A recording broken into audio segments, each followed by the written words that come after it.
जिंदगी का साथ देती नहीं है किसी का। भरोसा है जिंदगी का साथ देती नहीं है किसी का। क्या भरोसा है इस जिंदगी का साथ देती नहीं है किसी का। साथ देती नहीं है किसी का। साथ देती नहीं है किसी का। साथ देती नहीं है किसी का। साथ देती नहीं है किसी का। क्या भरोसा है इस जिंदगी का साथ देती नहीं है किसी का। क्या भरोसा है इस जिंदगी का साथ देती नहीं है किसी का। कभी तालियों में करते हुए हरी बोल।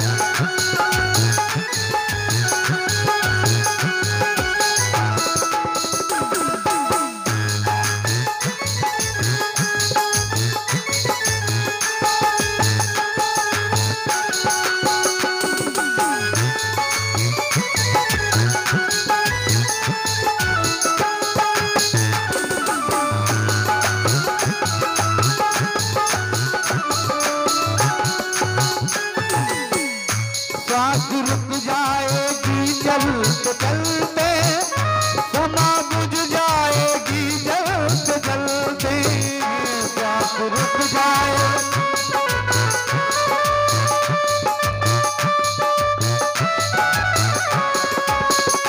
सांस रुक जाएगी चलते चलते। समा बुझ जाएगी जलते जलते। सांस रुक जाएगी चलते चलते। समा बुझ जाएगी जलते जलते। समा बुझ जाएगी जलते जलते। समा बुझ जाएगी जलते जलते। कब निकल जाए कब निकल जाए कब निकल जाएगा रोशनी का साथ देती नहीं है किसी का। क्या भरोसा है जिंदगी का साथ देती नहीं है किसी का। राधे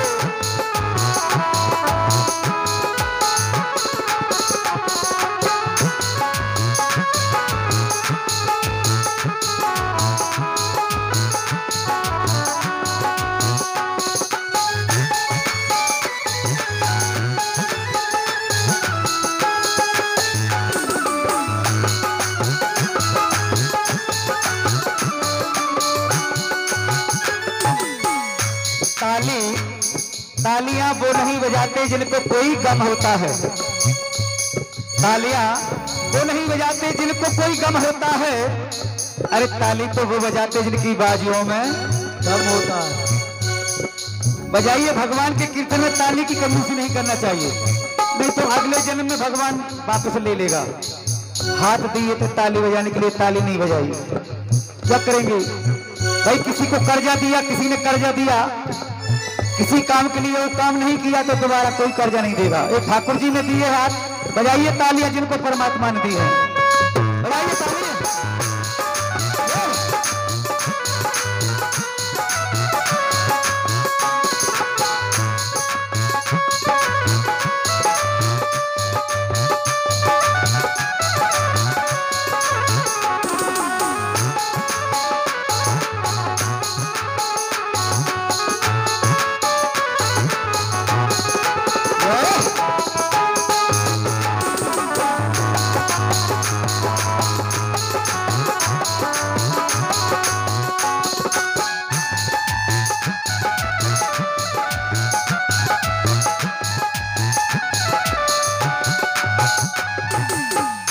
दुनिया है हकीकत पुरानी, चल के रुकना है उसकी रवानी। दुनिया है हकीकत पुरानी, चल के रुकना है इसकी रवानी। दुनिया है हकीकत पुरानी, चल के रुकना है इसकी रवानी। दुनिया है ये हकीकत पुरानी, चल के रुकना है उसकी रवानी। नाम रह जाए, नाम रह जाए, नाम रह जाए, नाम रह जाए, नाम रह जाएगा किसी का, साथ बाकी नहीं है किसी का।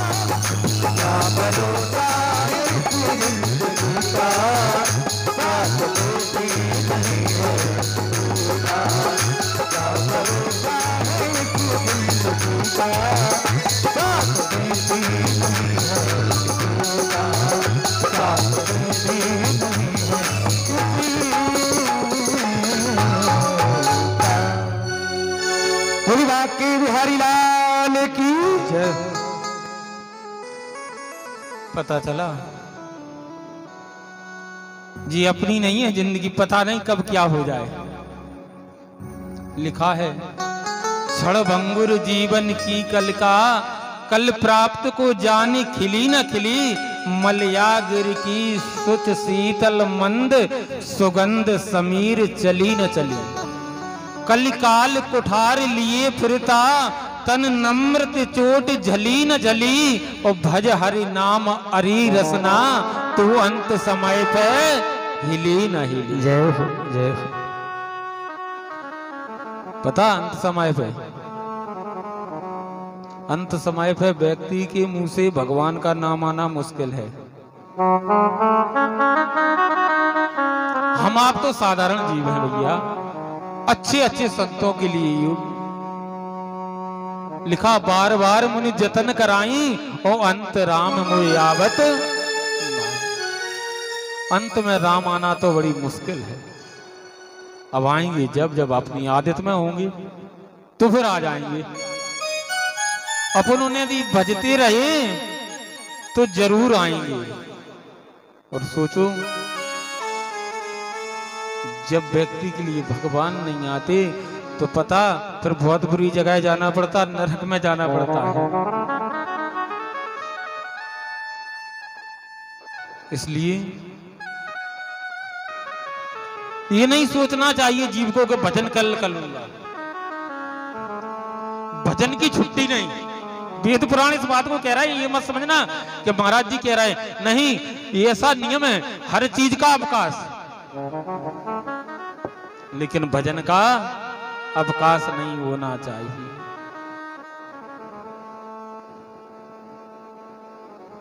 और व्यक्ति भजन का तो करती है सालों की हड़ताल, दुनिया का काम, जबकि उस चीज की कभी नहीं। अरे हम तो कहते, अभी कहा नहीं हमने, चलते फिरते खाते पीते नहाते धोते कहीं भी कैसी भी अवस्था में यहाँ पर रहो, भगवान का नाम स्मरण करते रहो। भगवान का नाम स्मरण करो। अब इतना बताया हमने, किसी पे प्रभाव तो पड़ा होगा नहीं। कल से तो कोई ऐसा नियम बनाएगा कि जो है भगवान का भजन करेगा।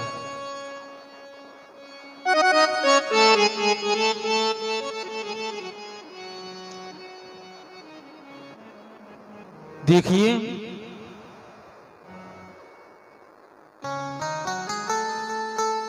यहां भागवत में महात्म्य एक दृष्टांत आया है। दृष्टांत से बात जो है जल्दी समझ में आती है।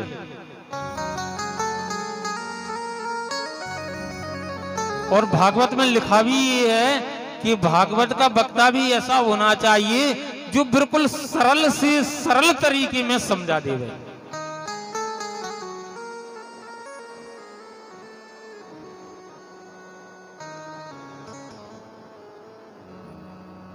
तो महत्व में यहां एक दृष्टांत आया है एक ब्राह्मण थे,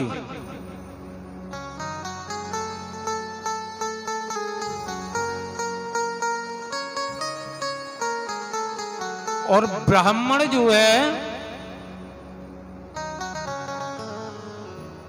ऐसे ब्राह्मण नहीं थे, त्रिकाल संध्या करने वाले ब्राह्मण थे।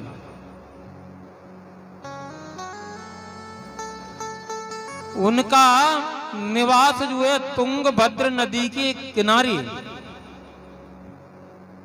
उनका गांव था। जैसे आपका गांव चल रही है ना नदी के किनारे, ऐसे गांव जहां गंगा बह रही हो, तो ऐसे गांव तीर्थ माने जाते हैं। अब जैसे हम जैसे हैं ना, हमारे गांव में हमने तैरने नहीं सीख पाया,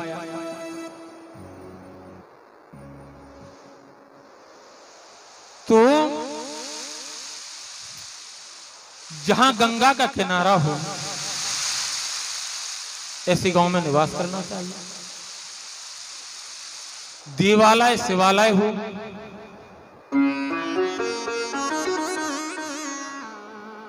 वैद्य डॉक्टर हो, या गांव में डॉक्टर ना हो और रात में बीमार हो जाए तो फिर कहां जाएंगे?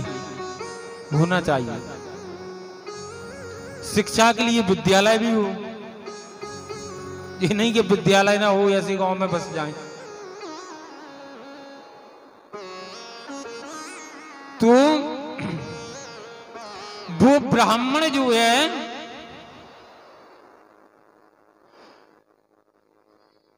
यहां निवास करते हैं, त्रिकाल संध्या करती हैं। 3 बार संध्या का विधान है,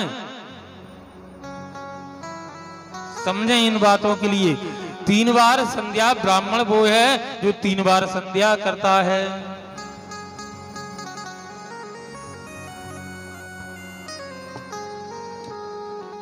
अब पता चला कि महाराज संध्या बंध्या भजन भजन तो कभी नहीं करते, और भागवत वाले संकल्प लेके पहुंच गए। उसी दिन बढ़िया पीरा कुर्ता पहन लिया, माथे से चंदन लगाया और तैयार हो गए, बिल्कुल मैं भागवत वांचता हूं, मैं बहुत अच्छा वक्ता हूं। अरे भैया वक्ता तुम हो सकती हो, लेकिन तुम्हारा कुछ नियम है, ब्राह्मणत्व को जाने। ब्राह्मण वही है जो त्रिकाल संध्या करता है। अब हम कहते हैं भैया 3 बार ना कर सको तो ब्राह्मण को 2 बार तो जरूर करना चाहिए, 2 बार तो जरूर करना चाहिए। अब संध्या मंध्या कोई जानता ही नहीं। कभी कभार ये मत समझना कि जो है महाराज ऐसी बात कहते हैं, कई जगह जो है कोई ब्राह्मण भी कहते हैं कि महाराज तुम ऐसी क्या बोल देते हो, इसलिए बोलते हैं कि इससे आप सुधरें। ब्राह्मण को 3 बार संध्या का विधान है। 3 बार अगर वो गायत्री मंत्र जाप करता है, त्रिकाल संध्या करता है, वो ब्राह्मण जो है तेजवान होता है, उसकी वाणी में सिद्धि होती है, उसके कार्य में सफलता होती है।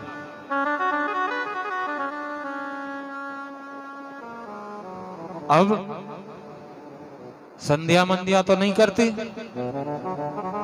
जजमान के यहां से गए सो माला जो है टांग दी घुल्ला पर, और जजमान के यहां आए सो जेब में रख लाए, माला फेरने लगी। अब भैया ऐसे कुछ होने वाला नहीं।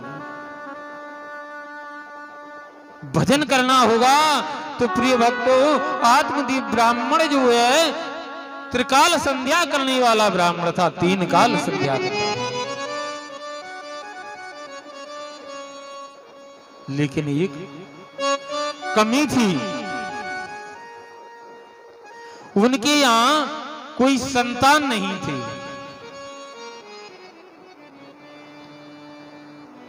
अब भैया ये संसार में व्यक्ति के लिए बहुत बड़ा दुख है। संतान ना हो तो बड़ी दिक्कत है।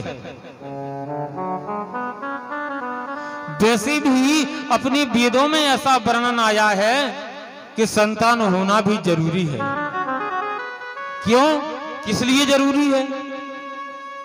ना हो जरूरी किस लिए है? जरूरी भी है। यदि संतान नहीं होगी तो आपका पिंडदान कौन करेगा? उससे मोक्ष मिलता है। पुत्र नाम नरक से बचाने के लिए है, इसलिए एक पुत्र की आवश्यकता है प्रत्येक व्यक्ति को। भाई लगता नहीं? कईयों को देखो हीरामन बाबा के द्वारे पर आते, महाराज एक हो जावे, चाहे वो जो है लूला लंगड़ा कैसे ही हो।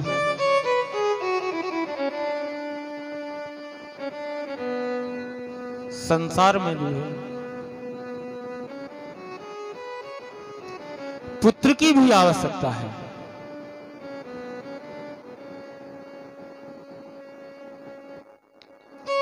तुम्हारा कर्मकांड जब होता है, अंतिम समय जब व्यक्ति जाता है मर के और चला जाता है, तो उसका जो पूजन कृत किया जाता है वो पुत्र के हाथ से होना चाहिए। उस कार्य को करने का अधिकार मात्र पुत्र को है। अगर यदि पुत्र नहीं है तो मोक्ष नहीं हो सकता। भूत बन जाओगे, प्रीत बन जाओगे, यहीं जो है सताते रहोगे लोगों को।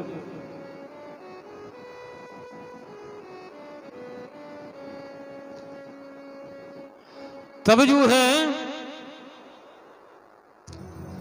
यहां आत्मदेव के लिए, अब ब्राह्मण का तुम जानते धन क्या है? ब्राह्मण का धन है भिक्षा। अब आजकल तो महाराज को मांगने में शर्म लगने लगी है, माने दान लेने में शर्म आ गई। यदि कोई आपके लिए 1-2 किलो गेहूं दे देवे ना पंडित जी को, तो कहीं कहां ले जाऊंगा, शर्म लगेगी। अरे कभी शर्म नहीं करना चाहिए जी, हमारा कर्म है।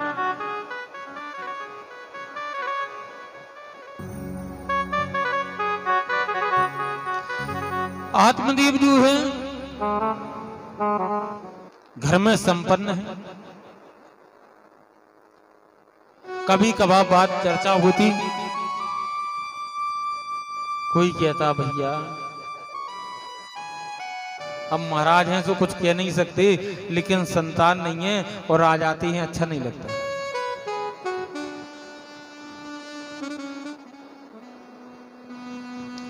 जब ऐसी बात के लिए जब उन्होंने सुना तो उन्होंने कहा तो इस जीवन से तो मर जाना अच्छा है। ऐसे जीवन से तो मर जाना अच्छा है। अब प्रिय भक्तों, आत्मदेव जो है चल दिए काय के लिए? आत्महत्या करने के लिए। अब भैया अपने वेद पुराण शास्त्रों में ये भी बड़ा गड़बड़ बताया है, व्यक्ति के लिए कभी आत्महत्या नहीं करना चाहिए। आत्महत्या महापाप है और पाप से तो छुटकारा मिल सकता है, जब महा लग जाता है तो फिर छुटकारा नहीं मिलता।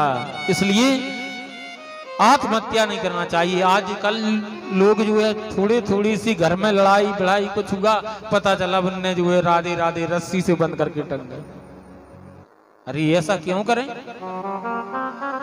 जीवन संघर्षमय है, संघर्ष कीजिए, मरना नहीं चाहिए। जितने दिन के लिए परमात्मा ने हमें आपको भेजा है उतने दिन यहाँ रहना चाहिए। अब बीच में ही जो है काट देती हो आप, क्यों? कि जो अकाल मृत्यु मरता है उसका मोक्ष नहीं होता है, वो यहीं तड़पता है। इसलिए आत्महत्या नहीं करना चाहिए।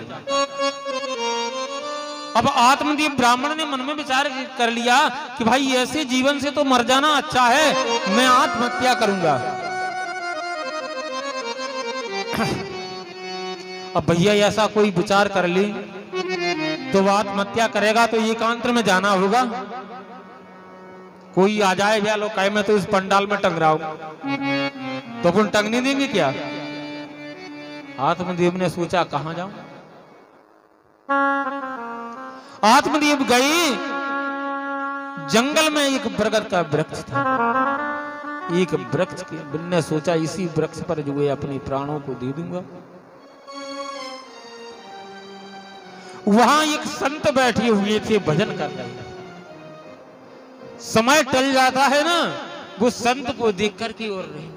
आत्मदेव ने सोचा यहाँ तो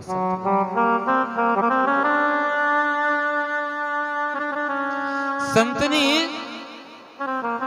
आत्मदेव से कहा, ब्राह्मण देवता, अरे आप तो मुझे बहुत बेचैन दिखाई दे रहे हो, क्या बात है? आत्मदेव ने कहा, कुछ नहीं महाराज,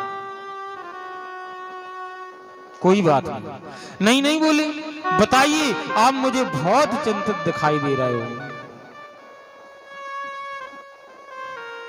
प्रिय भक्तों, आत्मदेव ने सारा वृतांत जो है संत के लिए सुना दिया। संत ने देखा ब्राह्मण के मस्तक की तरफ, तो मस्तक को देख करके संत ने कहा, अरे भैया, तू तो एक जन्म के लिए, पुत्र के लिए रो रहा है, तेरे यहाँ तो 7 जन्म तक संतान नहीं होगी।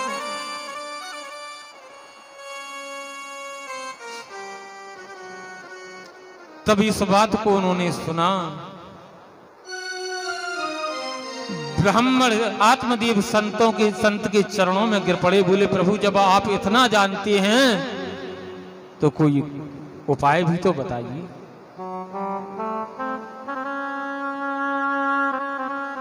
प्रिय भक्तों, संत का सानिध्य भी जरूरी है। जीवन में एक संत का सानिध्य भी होना चाहिए। क्यों? कि भगवान कहते हैं कि मोर वचन चाहे पर जाए फीका, और संत वचन पत्थर की लीका। मोरी